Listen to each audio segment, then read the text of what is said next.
right, everybody. Thanks for staying for this talk back called The Audacity of the Black Womb. And I'm sure you can you guys hear me okay? Okay, cool. I'm sure it's a very easy throw to see why we named this panel about the audacity of the Black womb, because we see the power, the magic, the strength of the Black womb, and we also see the pain and the suffering and the horrors that have happened to the Black womb. So my name is Sadiq Iman, and I am I am myself a healing artist, activist, human divine being in this space who's just honored to be able to share space with these beautiful people on stage. I represent Niles Healing Arts, which is an African-centered healing arts organization dedicated to decolonizing health and offering alternative methods to healing to get people to not be stuck in the system and take control of their own health. And now, I'm gonna tell you about all these amazing people that I have up here with me. I'm gonna start with Demaria Davis.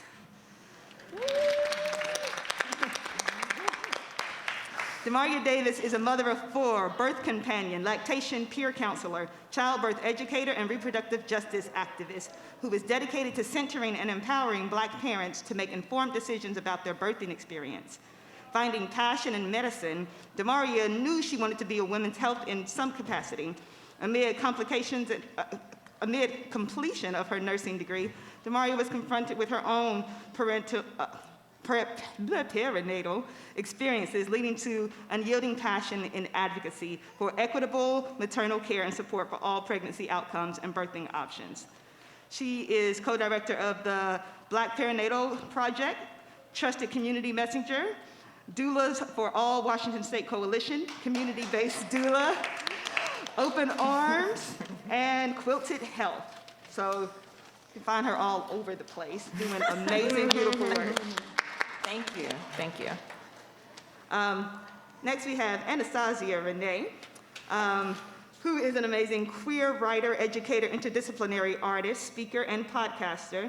She is the author of Black Ocean, Forget It, Middle of Nowhere, and Side Notes from the Archivist, forthcoming from Amistad.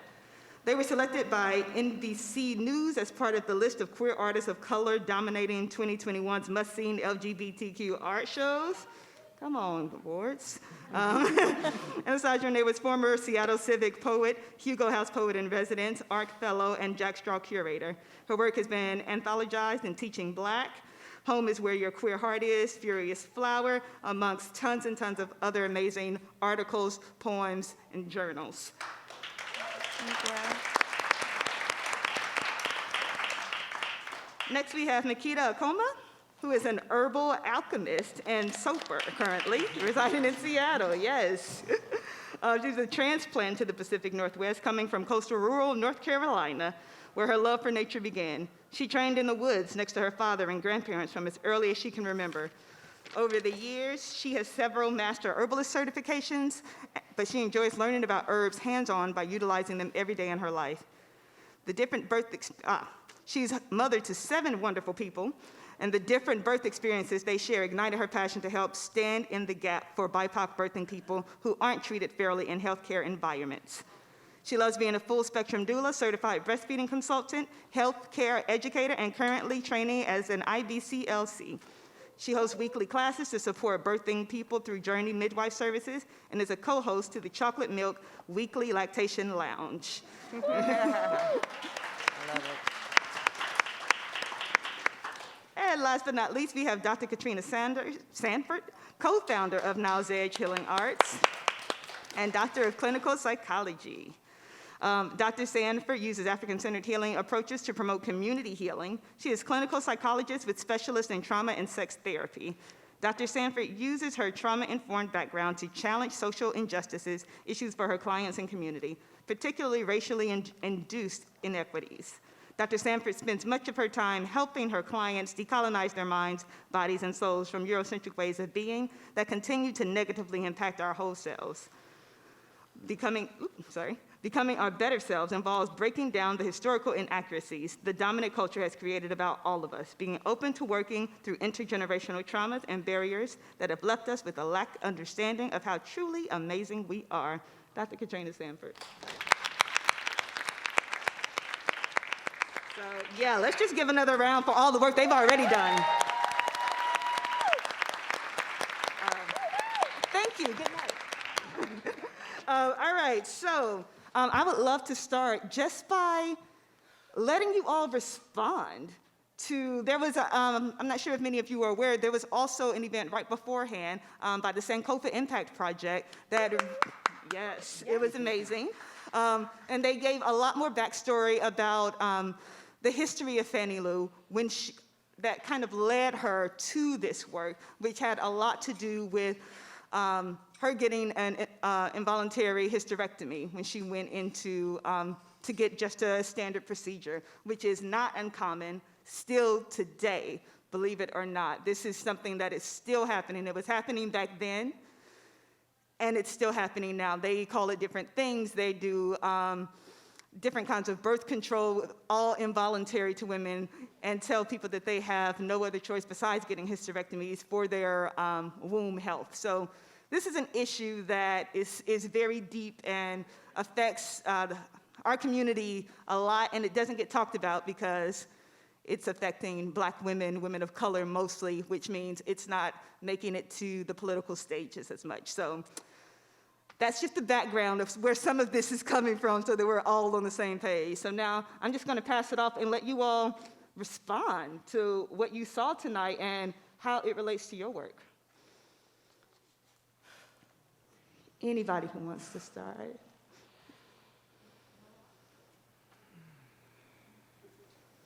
I can start.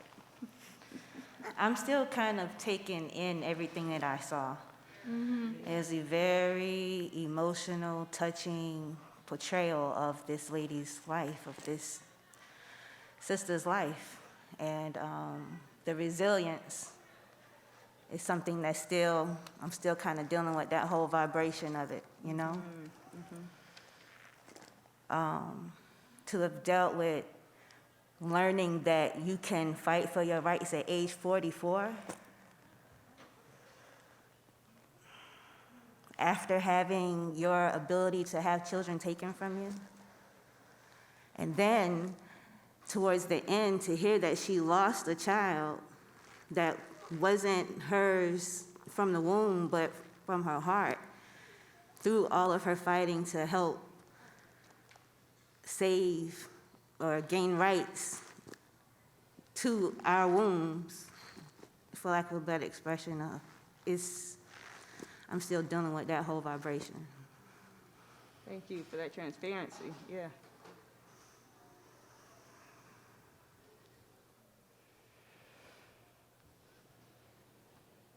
And I should have done this before I started, and I apologize. Let's all take a collective breath from that performance. I just jumped right in and started, that was a lot. That was a lot. So let's just take a moment to acknowledge what we just witnessed, to hold space for the performers who gifted us that, as well as for all the stuff that's coming up for ourselves, our own experiences, our own guilt, our own all of that. Let's just take one nice deep breath in and exhale it audibly. And let's do that one more time, and this time really let it out. One deep breath in and really let it out. Thank you, thank you. Would anybody else like to respond before I go into any other questions? Yeah, I mean, I just want to say the acting, like, I don't know too many women that can hold a stage like that for that long. That was amazing. Absolutely beautiful. And then I suppose I'm feeling similar to Nikita. I just need a breath. It's shocking that in 2022, we as women still have to fight for the right over our wombs. It's our body, and it's, for lack of better words, the seat of humanity.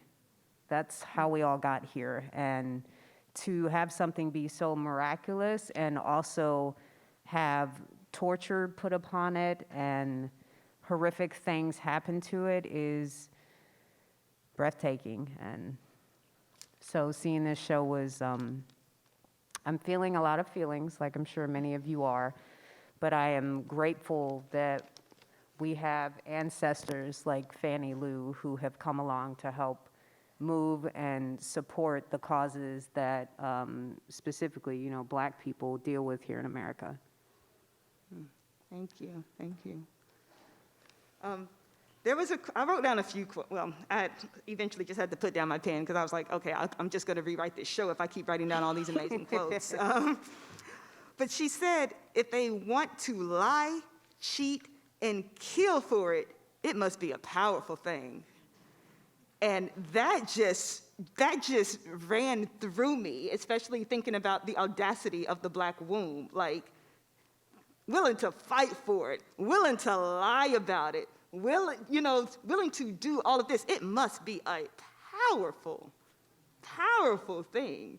And I would just love to offer or ask, how have you found that you have found power? You don't have to share any personal experiences unless you want to, but how have you used her story, other people's story, your own story from your womb space to move forward, to overcome, to build organizations, to build companies, to make art? I think that, I'm sorry, I too am just still, I'm sitting with feeling like angry but hopeful, and honored but angry. And I think that one of the best ways I can or have tried to honor that is through my art and my writing. My writing and my performances, that is my protest, and that is my way of sort of saying to the world, listen, we have a lot of work to do. This is horrible and also hopeful. So I think for me, watching the play was like, from an artist and a writer point of view, like, yeah, oh my goodness, wow. And then also being like, wow, I also experienced a level of this personally. And so I just think for me, my power comes from, one, watching my children be out in the world and being their own people. And two, not being afraid to be vulnerable. It definitely takes a level of vulnerability even to be on this panel, even to talk about these things in the public. And three, not being afraid to write about things that are difficult or make people uncomfortable. And those are the three sources, I think, for me, of where I'm trying to gather the most power from. Thank you. I think for me, I actually answered my calling to birth work as a result of my own experiences. And I've birthed 4 children, but I have 1 angel baby.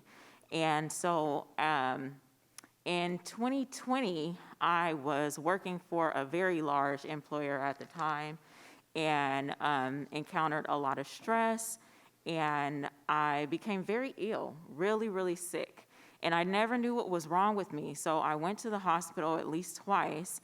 And I ran like a blood panel because I also suffer from chronic kidney disease. So I just assumed that it was my kidneys. So we did a panel and discovered that it was revealed that my kidney function was only about 42%. And so I assumed that I was stressed out and nauseous and unable to eat because of my kidneys, right? And even the doctor did ask, like, do you need a pregnancy test? And I'm like, no, I don't need a pregnancy test because I was sick so often that there was no intimacy going on. So I requested to be prescribed losartan, and that is a medication that controls your blood pressure. I don't suffer from hypertension, but it does control or preserve the part of the glomeruli that's not scarred. And so in taking this medication, within about 2 weeks, I literally woke up in a puddle of blood. I had to, spare the details, I guess. I went to the hospital and I was literally dismissed. I told them, like, I felt like I needed to use the bathroom. They told me to go ahead, get up and walk. As soon as I got up, I collapsed. They had to catch me. My blood pressure, like my pulse was dropping, my heart rate was dropping, my oxygen was dropping. And instead of them, like taking action swiftly, it was kind of like everything was like really delayed. And I guess in their defense, they had to run labs to figure out exactly what's going on. But I had like IVs in both of my arms. I ended up getting a blood transfusion. I ended up needing like an emergency DNC. That's, similar to like an abortion, but it was products of conception that were left in me, but it was like literally a result of me taking this medication that caused that miscarriage. And so the experience there, even the transporter was like, well, you're not gonna die yet. Like right when I was being wheeled up to the OR, that experience really sparked something in me, like it was a near-death experience. So similar to the play, calling out and identifying like a traumatic event, and what's sitting with me is the fact that when she was incarcerated and beaten until she was near facing death at that point, fueled more passion in her to become an activist and continue to fight for those rights. And so for me, it sparked and fueled a passion in me to be the person that I never had during my birthing experience. And that particular one and the 4 prior to, excuse me. But within that, becoming the person that I didn't have, the organization that I was at, the hospital actually had a doula organization. I didn't get a doula called. I wasn't able to communicate with my partner, my spouse, the things that I needed, the support I needed. I didn't feel supported by my practitioner, by the providers that were there, by the transporter, Lord, or by my companion. But that was a result of me not being educated on how to communicate effectively with him and how to support me. So as a doula, I come in and assist these parents who are giving birth, but also to their partners so that they know how to communicate with each other effectively in order to support this birth and have the safest delivery possible. I think I went off the question, but No, it's fine. You said everything you needed to say. Were you about to say something, Nikita? Oh, okay. I'm glad you said that. That's actually a great segue into another thing that I noticed in the show, and I was like, whew, when she mentioned, the other women were getting beat by the police, this person was happening to the police, but then they brought her in a room full of black men. And, a lot of people know there is this kind of rift between the black men and women in our community, and it's not just like a queer thing, it's not, but there's been this rift, and it's an intentional rift, It's intentional in the way of keep the families apart so that they cannot do what they need to do in order to keep the people going. And this is one of the ways that they did that, to literally say your life or their life, this person you don't know, or your life. And of course, that puts distrust in the community. And so I was just curious if that struck any of you all in that way, or if you have done anything in your work to work towards that because of those things that have been systemically put into our places to break our families apart, to break us away from our brothers. That might be a loaded question. I understand that. I'm a huge advocate for black families. I think we need to try to do whatever we can to stay together. However our family may look. Blended families, family period. We need each other.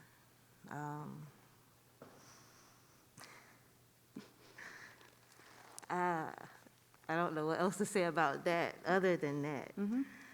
We need our family, and we need to do whatever we can to stay together. Absolutely. I see brains churning. I don't want to move on. Totally. I'm like, how do I say this? I'm just thinking because, you know, for centuries, Black men and women have been used against each other in a lot of ways. And if we think about enslavement, you know, procreation happened on the plantations through force. And so men were forced to have sex with the women, which is rape, but they were forced to do it. And that is how these families were started in this country for our people. And so you can imagine, at least going back to thinking about Black women in the womb, intergenerationally, that stuff is passed down. Like when my grandmother was born, she had my mom's eggs, my mom in there, and then me and my eggs and all the things. And so when it comes down the line, when we're here at rape and that comes down the line, you can imagine how through our DNA and through how we live our lives and the emotions that are connected to that from our ancestors to us, how that can have such a significant effect on our present. And it makes me think about fibroids and how Black women tend to get fibroids more than anyone. And it's like, what? Wow, how? What? Where? But like if you think about the history of our wombs, of course that stress, the previous stress of our ancestors, the current stress of living in a Black female body in America, you can see how that would cause our body to pop off the way that it does. And so as you asked that question, all of that was rolling through my head and thinking about all the things that come together to make us how amazing we are, but also that causes a lot of the trauma that are sitting in our bodies, including our wombs. I think for me, I was thinking, it was like a domino effect. I was thinking about what you were saying, and then I was thinking about like a number of women in my family and a lot of my writing ancestors that have died of cancer, and that, you know, for me, in my beliefs, cancer has a lot to do with dis-ease, like emotional stress and anxiety and heartache, and just thinking about that more white women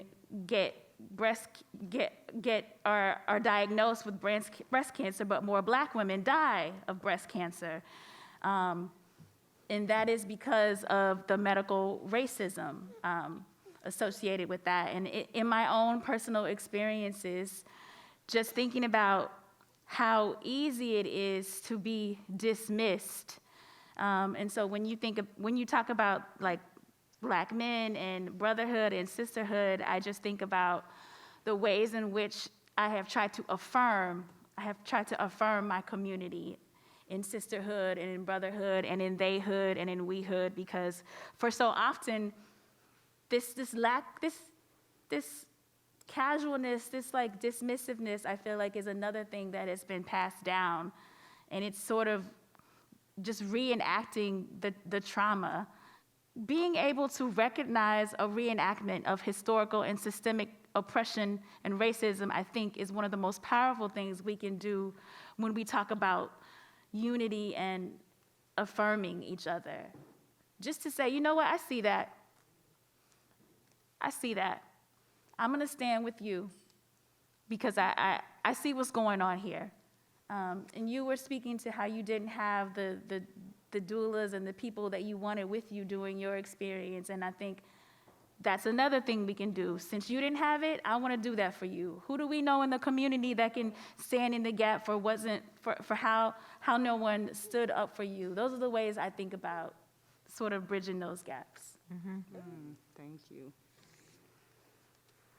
All right, I'm gonna lighten us up a little bit. One of the things that, well, not one of the things, the theme of the show was this amazing gospel music and spirituality, and how no matter what, it was like, but I knew this song, or I knew this scripture, and I knew this, you know, and I prayed, or I sang my way through it, and I don't think there's one person up here who hasn't sung their way through a thing. And I'm just curious of, like, Blackness and spirituality is always kind of coexisting, right? In some way or another. Either it's in Christianity, it's in voodoo, it's in hoodoo, it's in Ifa, it's in so many different ways that our strength comes from our spirituality. I would love for any of you all to speak on that and how being in this place with this music and this, how even though she was talking about these rough things, right, it was still very like, yes, let's celebrate it. And, how do you use your spirituality or your seeking of spirituality to do the same?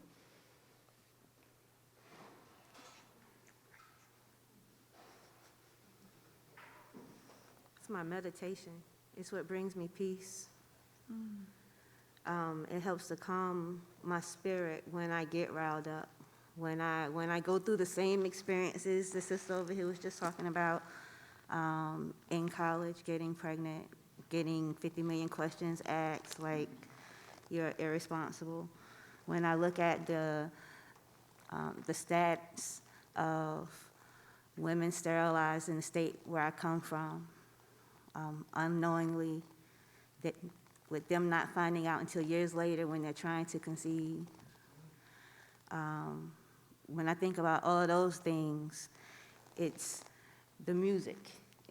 Definitely the music to help that vibration, to help ride me through it, to get me through it. My meditation is my herbs.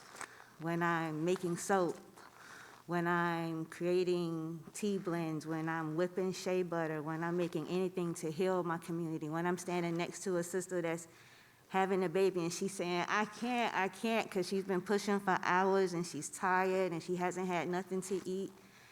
And, all of that is what helps to get me through it. That's my culture. That's my spirituality, so to speak, my way of life. Doing those things and feeling that vibration coming back because I was in that place where I needed it. I felt, I just can't help but think in my mind how amazing it is to sit here right now that I made it through the gap of all the people that died to get me right here, right now. You know what I'm saying? I'm watching this go on, and I'm like, damn, I'm sorry, but, this is my grandmother. This is not that long ago. Right. This is my grandma. This is my mom's mom, and my dad's dad, my dad, and all of them. You know what I'm saying? Standing up here, going through this. This lady didn't know she could vote, that she can register to vote or try to do that at age 44. I'm 47 right now. I have 7 children. That's several lifetimes lived already. And I made it through. To have 7 children to help bring forth more people, I stand in the gap.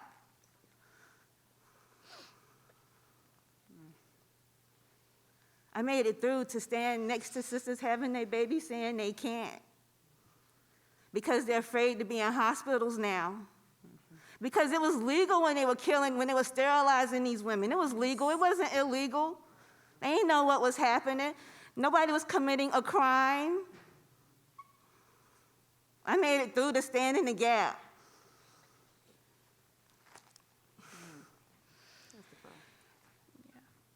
And when I just sat here and watched, it was bittersweet. It was like I enjoyed it. I felt the emotion. Oh, she brought it. The sister brought it. The sister brought it. Oh, my God. I felt it. I felt every drop of it. But damn, this is a true story. We sit here watching this. We're watching a reenactment of this. I just cannot, yo. I cannot. I'm sorry. Don't apologize. The audacity. I've been trying to hold it. You know what I'm saying? When I sat here and I'm like, I'm still feeling this energy from what just happened on the stage. And I can't deny this vibration right now. It's too much. It's too much. I'm sorry. It's too much. I made it through. I slid through that joint. I did that. I'm thankful. Oh, my gosh.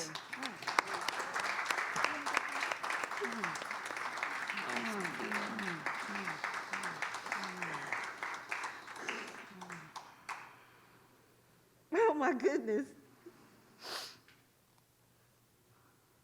I have 3 daughters. One right now who they're trying to tell me to put on birth control at 11 because of something that they're trying to diagnose that don't make sense. Right now. The audacity of the black womb. Look at this. Oh my gosh. I'm sorry. Step away from the Jesus. Totally fine. Every woman in my family, my mama, my mother, the womb that I came from, my grandmother had 2 daughters. Her mother had a hysterectomy. She had a hysterectomy. My father's mother had a hysterectomy. Her sister, her mother had hysterectomies. My mother was the only one who didn't have a hysterectomy, and she passed at 59 from pancreatic cancer. I made it through the gap with my wound intact. And I'm here to help anybody, any sister that want to keep their wound intact,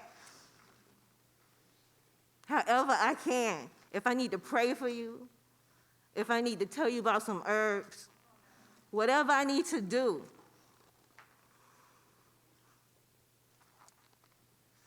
I'm sorry. My apologies. I fuss at my children about saying I'm sorry because they're not sorry and I'm not sorry either. But we might apologize right now, you know?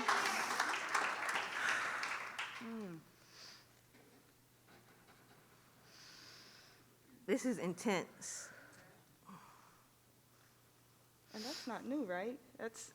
No, it's the not. thing that your daughter went through, they tried to put, I can give a personal testimony, they tried to put me on birth control at the age of 12, completely sexually non-active, because they were like, surely this will solve whatever the thing is. So many middle school black girls on birth control. So many. I was the last one to be offered birth control. And they, like Skittles, they offer it to little black girls to solve, you got a headache? Take some birth control. You got bad cramps? Take some birth control. You got acne? Take some birth control. This is, yeah. Right when their bodies are just starting to figure out what the heck is going on when it comes to being in a female body with all the hormones and stuff, and you add something new to it, thinking that you might decrease symptoms or make sure that they don't make babies, because there's such a worry about black women having more babies. You know, we've all heard the stereotype of the welfare mom. That stuff has been around forever, and it's untrue. Most people on government assistance are actually white. It's not black women. So there's all these falsities that we hear, and so much control over black bodies. For hundreds of years, we've had to worry about our bodies being controlled by someone else who doesn't understand them. And, you know, in my practice, you know, there's these lovely women over here doing the herbs and helping be doulas and support women when they're having their babies. And oftentimes, my job as a psychologist winds up being, how can I help support you to continue loving yourself after this stuff has happened to you? How can you continue to move forward and go on when your uterus was taken from you? How can you continue to go on when you've been raped or had your personal body taken advantage of? And it's difficult work. And I say that not as it's difficult for me. It's difficult for the women who come to me. And to hold that space for them as they learn to love themselves again because someone else told them not to, or because of a traumatic experience they've had, is extremely intense, and it's sad, and it's unnecessary. That's really the part that really gets to me, is all of this trauma that's happening to black women's bodies in their wombs is unnecessary.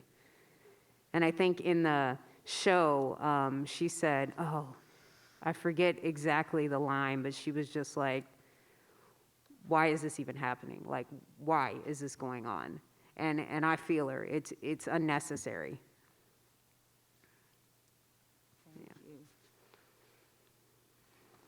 One of my favorite things about the show and about the real life Fannie Lou Hamer in my research is that she talked a lot. She's, again, talked about things that nobody was talking about it. She said a lot of things people were thinking and were afraid to communicate. And though she suffered a lot from saying the truth or talking about things, again, that were uncomfortable and nobody wanted to talk about, she saved a lot of us in the future. She was Afrofuturistic. She saw that we could be on this stage and we could talk about things that are like, you're not in the elevator like, oh, cute shirt. You want to talk about hysterectomies? Like, So I just feel grateful that we get to be here. So I think, again, I cannot say more the importance of plays like this, of knowing our history, of conversations like this, of panels like this, of people being real, of people talking about things that we run from, because that I feel chips away at the negativity and the sorrow and the pain and the guilt and the baggage, which then can cause the dis-ease in our wombs. No more secrets. No more feeling less than because of the things that your body is doing or not doing. Mm-hmm. No more being afraid to go to somebody like these lovely people for advice or assistance because you're just so afraid. You're just stuck in fear. So I'm grateful. I'm grateful. Thank you, thank you, thank you. In the words of Fannie Lou Hamer, I'm sick and tired of being sick and tired. We are at the end of our panel, and I would love to just thank you all for being up here and being vulnerable. And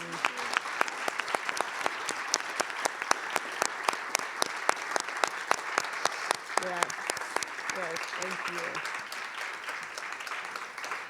And thank you all for staying and listening and hopefully taking notes and remembering what you heard up here and remembering these testimonies. And, strong black women are strong black women, but that don't mean they don't need your help. That don't mean they don't need your support. That don't mean that they're not sick and tired of being sick and tired. Don't ask them what they need all the time. Sometimes just offer something. Sometimes just offer something.